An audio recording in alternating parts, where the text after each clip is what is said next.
everyone and welcome back to Clothesline. My name is Owen and I just finished watching night 16 of the G1 Climax, so I'm going to review nights 14, 15, and 16 right now. So, night 14, we started off with Zack Sabre Jr. taking on Yoshihashi. Again, a great performance by Yoshihashi, but for no avail. Zack Sabre Jr. takes an early lead when he starts working on the arm of Yoshihashi. And that proved to be the breaking point. In the end, Zack Sabre Jr. locks in Yoshihashi in a submission hold that looks extremely painful on Yoshihashi's arms. He has no choice but to surrender. He yells, "I quit." He taps out, and Zack Sabre Jr. gets the points.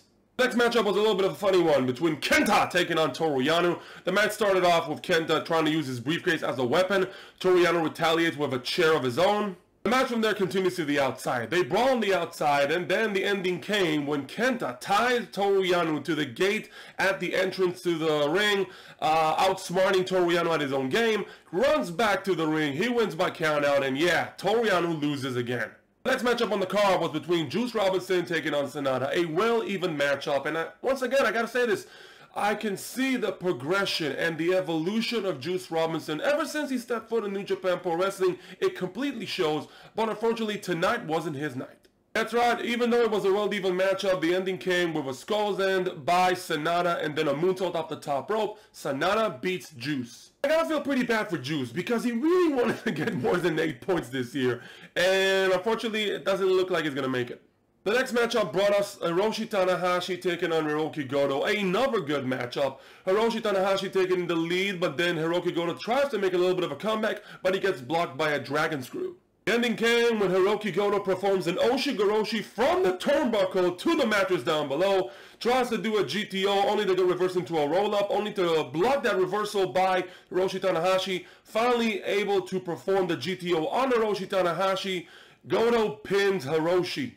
A surprise win if you ask me, but yeah, Hirooki Goto with an upset win over Hiroshi Tanahashi, and I'm guessing pretty much blocks him from winning this entire block, and gives himself an even better chance of winning it. Then we come to our main event. The main event was between Tetsuya and Naido taking on Evil in a match that was a rematch from Summer Struggle, a rematch from Dominion, in a match that just wanted to answer one question: who was the better man?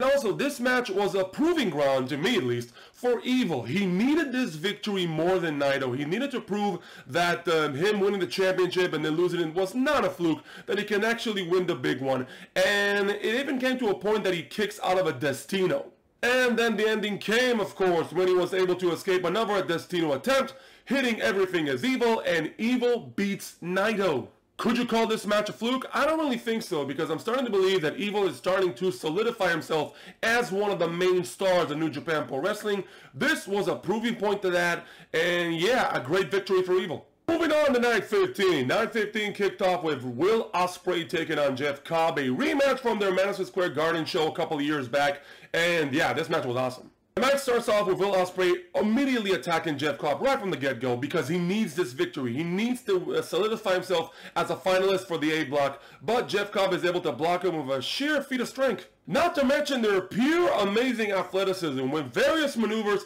and of course a giant moonsault by Jeff Cobb just to show what he's capable of. The ending came when Will Ospreay almost had Jeff Cobb in the Stormbreaker, only to get reversed. He escaped from it. He tried to perform a reverse Hurricanrana, only to get blocked into a German suplex, and from there, toward the islands, Jeff Cobb beats Will Ospreay. And that puts Will Ospreay in a very difficult predicament. I'm going to talk about that later on. Next matchup brought us Koda Ibushi taking on Yujiro Takahashi, and once again I gotta give credit to Yujiro Takahashi. The man lost every single match on the G1 thus far, but he doesn't quit, he doesn't give up, and he shows us how much he wants to prove himself in this tournament. And like I said, this was a hard-fought matchup. There was a point in the match where Yujiro Takahashi performs a superplex off the top rope into a brainbuster, but he only got a 2 count. And from there, we move on to the ending sequence when there, Kota Ibushi almost hit Kamigoye on Yujiro Takahashi. He tried to do a move of his own, but he wasn't able to perform it. And the ending came, of course, with another Boomerang, knee to the face to Yujiro Takahashi. From there, Kamigoye, Kota Ibushi beats Yujiro. Not much of a surprise there, but still an amazing showing by Yujiro Takahashi. Sir, I salute you. Next matchup brought us Shingo Takagi taking on Taichi in a match that didn't matter points-wise, but it did matter out of respect. Respect, honors, who's the better man, call it what you want. And if you ever wondered, how do you stop an onslaught from Shingo Takagi? Well, that's simple. You choke him out with a hammer. Taichi uses the ring bearer's hammer to choke out Shingo Takagi. Shingo's able to make a comeback. We get a battle of kicks chops between the two. And yeah, that was tremendous. One of the best things about Shingo Takagi is his expressions. His way of selling the moves that he takes during matches. Seriously, the guy is amazing. From there, Shingo Takagi almost wins the matchup with a Made in Japan and a giant bomber, an axe bomber from the ropes. He tried to perform the Last of the Dragons only to get blocked by Taichi, who performs a variation of a Blue Thunder Bomb, but only for a 2 count. And the ending came when Shingo went charging through straight into a super kick by Taichi. He nails him with a Black Mephisto, and Taichi beats Shingo Takagi. The next matchup brought us Jay White, Switchblade, taking on Minoru Suzuki in a match that bears the question, not if Jay White can beat Suzuki. The question was if Jay White can survive Suzuki. Jay tries his mind games early on during the matchup, but that thing only irritates Minoru Suzuki, and he beats the living hell out of Jay. It comes to the point where Goto tries to slid a chair into the ring to help Jay out. He distracts the referee, but Minoru Suzuki has a plan of his own. He takes that chair and he beats the living hell out of Jay with that chair. Yeah, you don't mess with Minoru Suzuki, Jay. From there, we move on to several elbow shots from Suzuki to Jay. Jay doesn't stand a chance, but in the end, another distraction by Goto to the referee. Jay hits a low blow, hits the Blade Runner, and Jay White beats Minoru Suzuki. And our main event for night 15 was between Kazuchika Okada taking on Tomohiro Ishii in a match that showed mutual respect, but a match that also showed each man wants to win this matchup.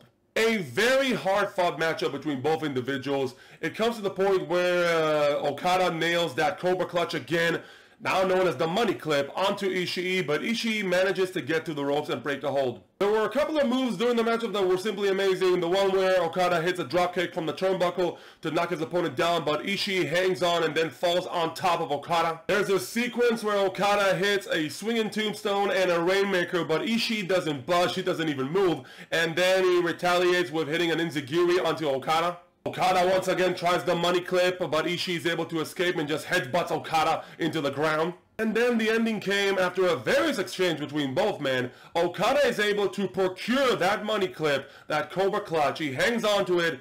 Ishii tries to fight it, but for no avail. He passes out, the referee stops the match, and Okada wins. Here's the thing that bugs you about that movie. It's a finishing move, right?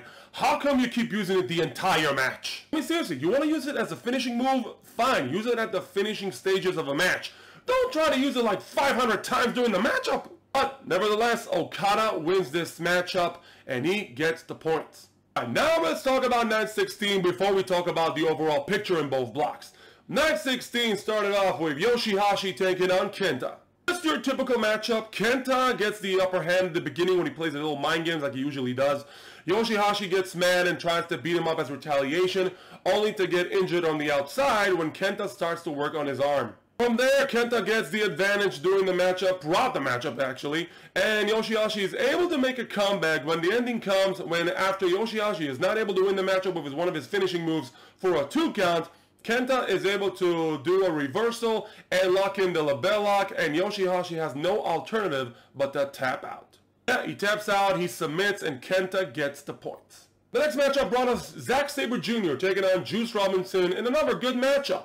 Started off with a little chain wrestling and continues on with Juice trying to get the early lead, but he gets blocked by Zack Sabre Jr., who starts to work on his arm throughout the match. But Juice is able to make a comeback. The only problem is every time Juice makes a comeback, Zack Sabre Jr. uses that vulnerable spot. He starts to target that arm and he gets the advantage again. The ending came when Juice Robinson almost hits Pulp Friction on top of Zack Sabre Jr., but he's able to roll that up. He gets rolled up again by Juice, gets rolled up again by Zack Sabre Jr. into a Zack roll-up special, that's what I like to call it, and Zack Sabre Jr. wins. And thus ends Juice's dreams of finishing the block with 10 points. Maybe he'll finish with 8? The next matchup was between Tetsuya Naido taking on Toru Yano. This was a match where basically who irritated the other the most. It started off with Toru Yano already in the ring. Naido makes his entrance, and I swear it took him about 17 minutes to actually get in the ring and wrestle. And throughout those 17 minutes, Toru Yano just gets mad. And that's what I call karma, Yano. That's what I call karma. Anyway, from there, they both start taking off the turnbuckles from the opposite sides of the ring. They go battle on the outside. Toru Yano with his usual shtick, where he ties the wrestler to one of the young lions and runs back to the ring. Somehow, someway, before the 20 count, Naido is able to roll back into the ring with the young lion tied to his arm. Toru Yano starts to attack both of them. Naido then is able to get released, and he actually slams the young lion on top of Toru Yano. No disqualification, because who needs it? And the ending came when Toru Yano hits a low blow on Naido. The referee doesn't see it, tries to roll him up. Naido's able to escape it. The referee again gets knocked down. He hits a low blow on Toru Yano by himself, rolls him up, 3 count. Naido beats Toru Yano. Thank God this match is over. I thought the match was horrendous, but at least Naido got the points. The next match was a hard-fought battle indeed, a slobber knocker, a slugfest, whatever you want to call it, between Hirooki Goto and Evil. And yet, there was a lot of tension going on with the history that goes between those two from a couple of years back and now to this matchup. And these two really gave it everything they had, but in the end, it was Evil defeating Hirooki Goto with an everything is evil. So now, we got 2 guys tied for first place, but would that be the ending result of this block? Not quite yet, because still there's one more match to go. Sonata taking on Hiroshi Tanahashi in an excellent match. A good, solid technical matchup by both men, which comes down to the point where Hiroshi Tanahashi starts to work on Sonata's leg. He works on his leg, he locks in that cloverleaf, but Sonata is able to crawl and reach those ropes to break the hold. Then we get the sequence where Hiroshi Tanahashi tries to hit the high fly flow, only to get blocked by Sonata lifting up his knees. But unfortunately, Sonata suffers the same fate as he tries to hit the moonsault, but he gets blocked when Tanahashi lifts his knees. From there, we get another attempt at a cloverleaf by Hiroshi Tanahashi. Sonata is able to crawl through the ropes. Tanahashi tries to finish the match off with a high fly flow, only to get caught by a TKO out of nowhere. So yeah, Sonata hit him with a TKO out of nowhere. From there, a moonsault off the top rope on Tanahashi's back, and another one on top of him, covers him, and Sonata beats Tanahashi. What a win, what a matchup, and now we got 3 contenders who could win the B block. So, those were nights 14, 15, and 16. We're coming up to nights 17 and 18, the finals of the A block and the B block, and then on night 19, the finals of the G1 Climax. And let's look at the board. Let's look at the A block. In the A block, there are 4 possible scenarios that could happen from the finals of the A block. Scenario number 1, for Okada to win the block, he has to defeat Will Ospreay and then hope that Ibushi and Jay White either lose their matches or draw in their matches, and that way he can lead by points and avoid a tiebreaker. That way he can win the block. For Jay White to win, all he's got to do is just beat Ishii, because the result of the Okada-Ospreay match doesn't really matter to him, because he holds a tiebreaker win over Okada and Koda Ibushi. So it doesn't matter, and if Will Ospreay wins, well, still Jay White wins by points. For Koda Ibushi to win the block, he's got to beat Taichi to get the 14 points, and then he's got to hope that Jay White either ties or loses, so that way he doesn't get into a tiebreaker, because in a tiebreaker, Jay wins. And if Will Ospreay wants to reach the finals some way, somehow, he has to beat Okada, and he's got to pray to the gods that both Koda and Jay White lose their respective matches, and that way we get a 3-way tie. So, that was the analysis for the A block. Let's take a look at the analysis for the B block. For Sonata, if he wants to reach the finals of the G1, first of all, he has to beat Evil, and then he must hope that Naido loses to Kenta. For Evil, if he wants to reach the finals, all he's got to do is beat Sonata, because he has a win over Naido, and even if Naido wins against his match against Kenta, they have a tiebreaker. He gets the win because he beat Naido in an earlier round. So all he's got to do is just beat Sonata. And for Naido to win, he has to beat Kenta, and he's got to pray that Sonata beats Evil or go to a draw, and that's how Naido gets the win by points. So that is the analysis for both blocks. And now for my prediction. Who do I think is going to reach the finals of the G1 Climax? When it boils right down to it, I see only 2 possibilities, 2 scenarios that could actually happen. Either the finals are going to be Koda Ibushi versus Evil, or the finals are going to be Jay White versus Sonata. These are the only possible scenarios I can think of for the G1 Climax. These are the only ones that make sense to me.